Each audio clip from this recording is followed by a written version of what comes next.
Hello dear student, কেমন আছো তোমরা? আশা করি ভালো আছো। আবারও আমি তোমাদেরকে স্বাগত জানাচ্ছি আমার অনলাইন ক্লাসে। আমি মোহাম্মদ আলামিন হওয়াদার, প্রভাষক, পদার্থবিজ্ঞান, শহীদ জিয়া আলম ডিগ্রি কলেজ। আজকে আমি তোমাদেরকে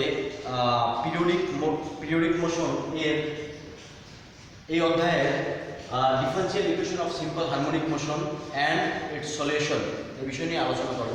ডিফারেন্সিয়াল ইকুয়েশন হচ্ছে ব্যাপকরণীয় সমীকরণ অফ সিম্পল হারমোনিক মোশন, সরল স্পন্দিত গতির বা সরলতল গতির ব্যাপকরণীয় সমীকরণ, এবং এর সমাধান আমি আজকে তোমাদের আমার ক্লাসে করে দেখাবো। অর্থাৎ আমি আর বেশি কথা বলবো না, তোমাদেরকে নিয়ে যাবো আমার মূল টপিক্সে। ওকে, চলো আমরা আমাদের মূল টপিক্সে চলে যাই। দেখো, differential equation of simple harmonic motion and its solution. Okay, প্রথমে আমরা এম ভর বিশিষ্ট একটি বস্তু নেই। এম ভর বিশিষ্ট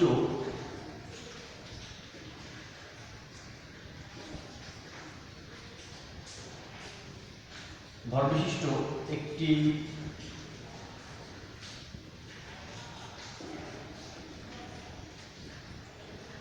বস্তু কণা সরল দোলন গতিতে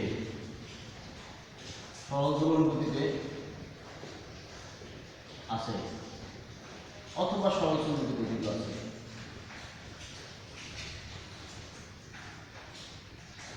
কি সময়ে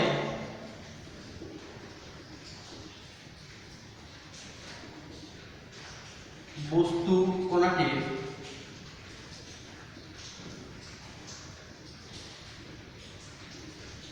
সরণ x, তাহলে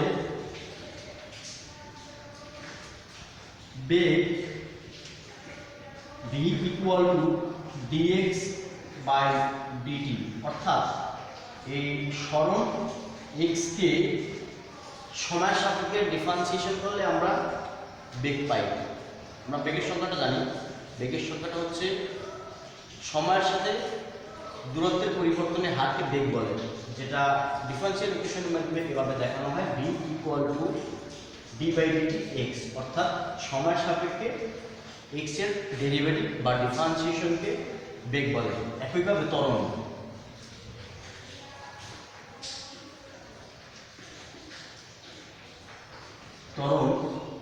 a equal to d square x by d t square, অর্থাৎ x কে বা দূরত্বকে সময়ের সাপেক্ষে দুইবার ডিফারেন্সিয়েশন। ওকে, এখন বস্তু কণাটির উপর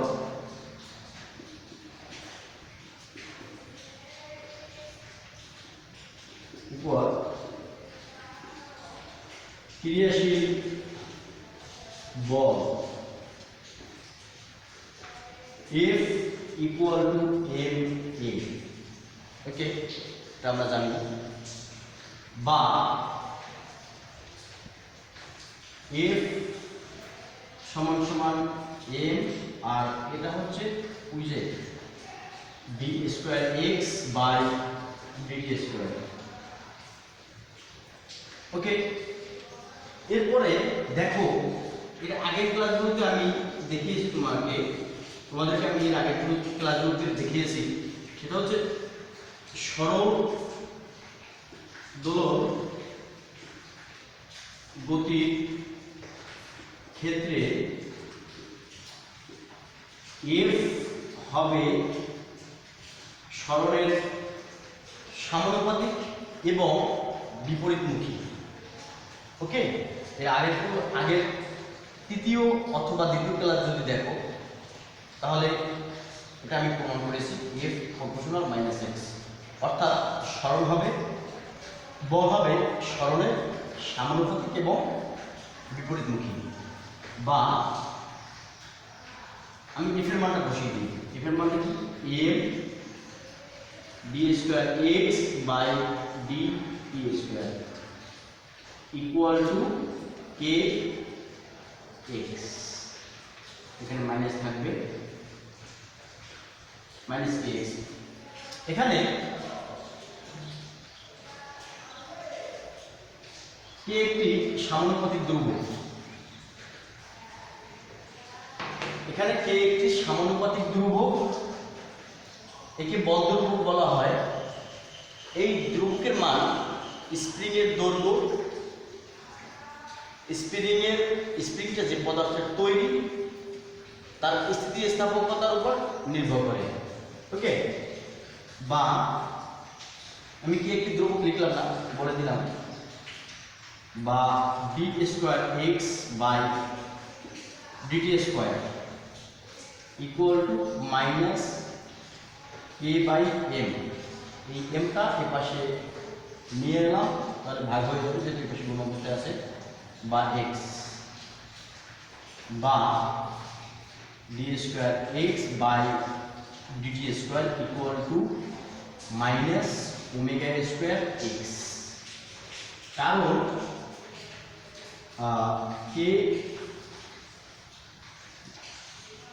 কারণ ওমেগা সমান সমান root k by m। Okay, বা d square x by dt square plus omega square x equal to 0। এটা হচ্ছে সরল দোলন গতিসম্পন্ন কোন কণার ব্যবকলনীয় সমীকরণ। এটাই হচ্ছে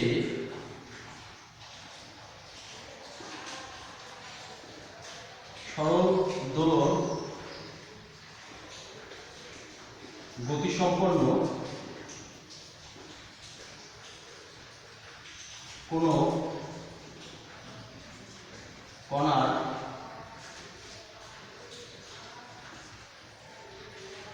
ব্যবকলনীয়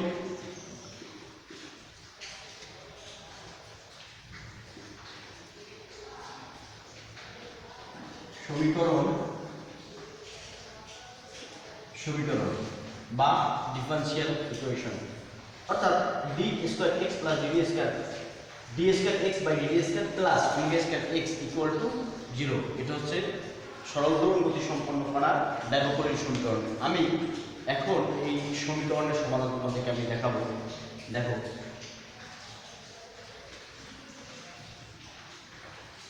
আশা করি তোমরা এটা বুঝতে পেরেছো।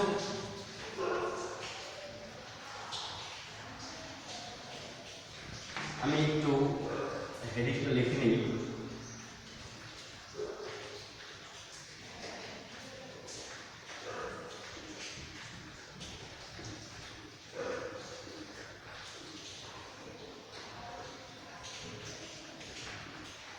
সরল দোলন গতিসম্পন্ন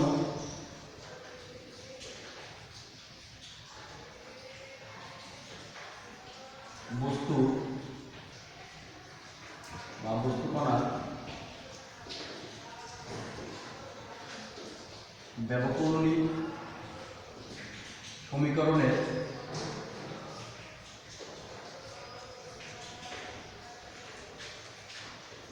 সমাধান।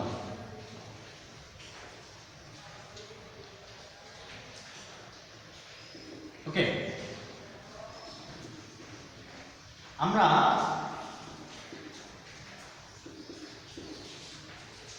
ব্যবকলনীয় সমীকরণটা হচ্ছে, ব্যবকলনীয় সমীকরণটা আমরা পেয়েছি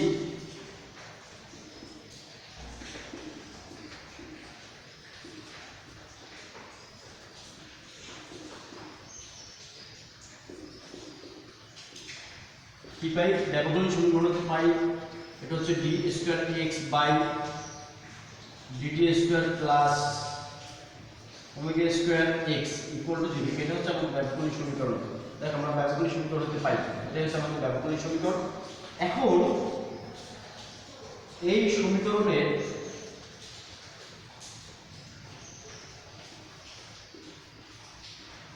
উভয় পক্ষকে 2dx বাই dt দ্বারা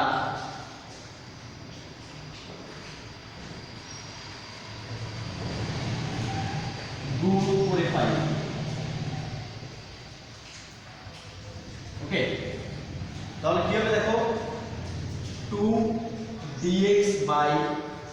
dt d square x by dt square plus dx by dt 2 dx by dt omega square x equal to 0 কারণ এই পাশে 0 হলে যা কিছু দ্বারা গুণ করা হলে 0 হয় বা একটু দেখো আমি এখানে d by dt লিখে দিলাম d by dt লিখে দিলাম এখানে d স্কয়ার আছে আর x x স্কয়ার তাহলে এটা হয় d x by dt তার স্কয়ার প্লাস এখানেও এই ওমেগা স্কয়ার পাশে নিয়ে দিলাম এখানে থাকে d by dt আর এই x x গুণ করলে হয় x স্কয়ার ইকুয়াল টু 0 আর 2 বা উভয় পক্ষ থেকে এই সমীকরণকে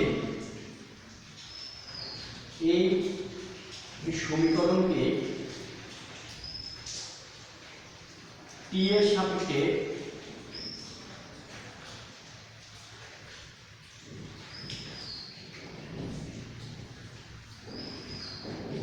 সমাকলন করে পাই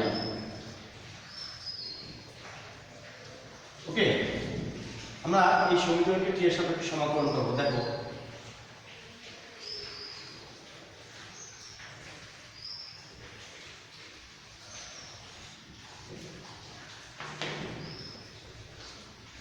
বা ইন্টিগ্রেশন চিহ্ন বা সমাকলন চিহ্ন d বাই dt আর এখানে dx বাই dt তার স্কয়ার প্লাস ওমেগা স্কয়ার থাকবে এখানে সমাকলন চিহ্ন d by dt x square equal to 0 বা যেহেতু ইন্টিগ্রেশন আর ডিফারেন্সিয়েশন পরস্পর বিপরীত মুখী অর্থাৎ এটা পরস্পর মিথস্ক্রিয় হয়ে যাবে মানে কেটে যাবে তাহলে থাকে এখানে এটা ডিফারেন্সিয়েশনটা মানে ইন্টিগ্রেশন করলে হয় dx বাই dt তার square plus omega square x square equal to c এখানে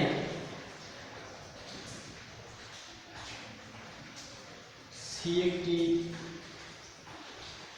সমাকলন ধ্রুবক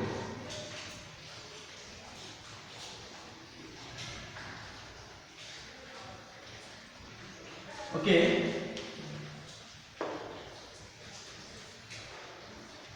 আশা করি এই পুরো তোমরা বুঝতে পেরেছো এখন যখন বিস্তার সর্বোচ্চ হয়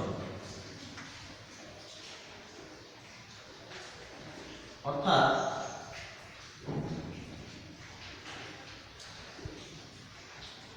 x equal to plus minus a হয় মানে বিস্তার যদি সর্বোচ্চ হয় তখন বেগ dx by dt equal to 0 হয় দেখো যখন বিস্তার সর্বোচ্চ হয় তখন বেগ 0 থাকে অতএব dx বাই dt এটা হচ্ছে বেগ এই বেগ হবে 0 যদি বেগ 0 হয় তাহলে আমরা এই সমীকরণটাকে আমরা 1 নং সমীকরণ দিই দেখো যদি 0 হয় তাহলে 1 নং সমীকরণে আমরা dx বাই dt এর মান যদি বসাই 1 নং সমীকরণে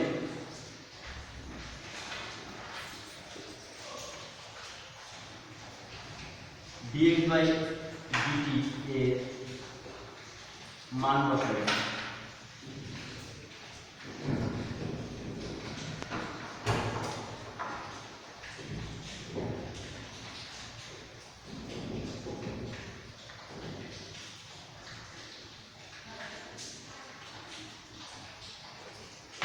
এটা হচ্ছে 1 নং সমীকরণ তাহলে কি হবে বা এটা 0 হবে 0 এর square plus omega square x এর পরিবর্তে মান বসাবো x এর পরিবর্তে হবে a square equal to c ওকে এটা হচ্ছে 1 নং সমীকরণ c বা c equal to omega square a square এখন c এর মান 1 নং সমীকরণে বসিয়ে পাই।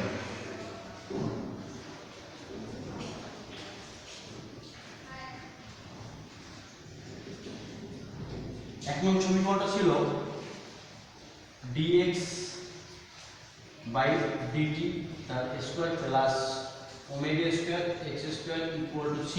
তাহলে c এর মান হবে omega square a square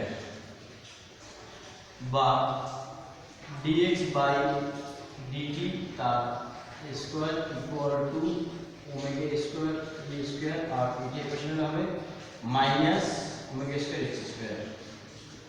omega square common যায়, থাকে a square minus x square. dx by dt আশা করি তোমরা বুঝতে পেরেছো। এরপরে দেখো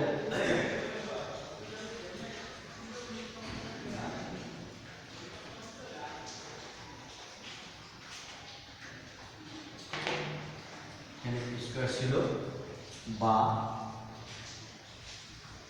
dx by dt এই স্কয়ার উঠিয়ে দিলে এই পাশে রুট হয়ে যাবে, তাহলে এখানে থাকবে ওমেগা আর এখানে থাকবে root a square minus x square বা dx এইটা এই পাশে আনলে ভাগ হয়ে যাবে a square minus x square, আর এটা এই পাশে থেকে ওমেগা আর এই দিকে গুণ হয়ে যাবে ওমেগা dt।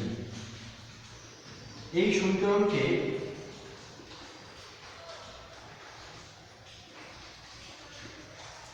সমাকলন করে পাই।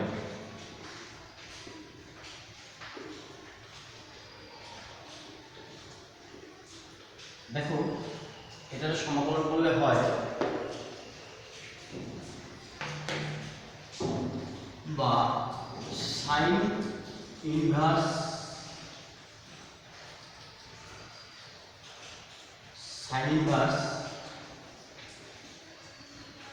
x by a equal to omega t dt এর ডিফারেন্সিয়েশন হবে t প্লাস ডেল্টা। এখানে ডেল্টা একটি সমাকলন ধ্রুবক।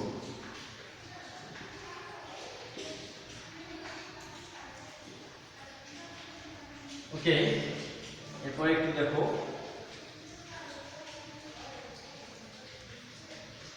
এখানে যদি সাইন ইনভার্স আছে, ইনভার্সের খুব বিপরীত, অর্থাৎ আমরা এই সাইনটাকে নিচে চলে যাবো, তাহলে x equal to a sine equal to omega T plus delta বা x ইকুয়াল টু গুণ করে দিলে হয় a সাইন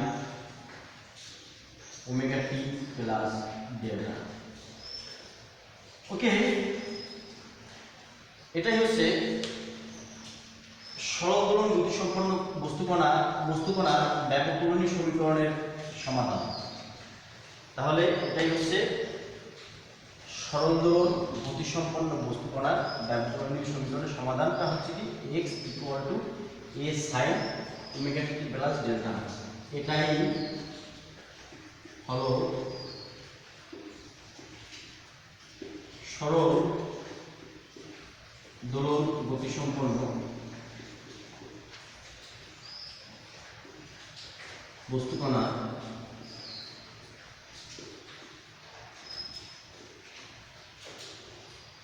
ব্যাপককরণীয় সমীকরণের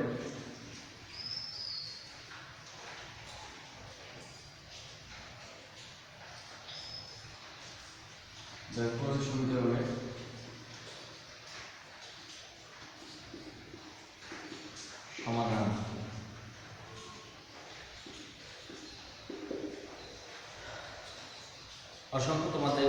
অসংখ্য ধন্যবাদ তোমাদেরকে। এই ক্লাসটি ভালো মতো দেখবে, তাহলে তোমরা নিশ্চয়ই বুঝতে পারবে।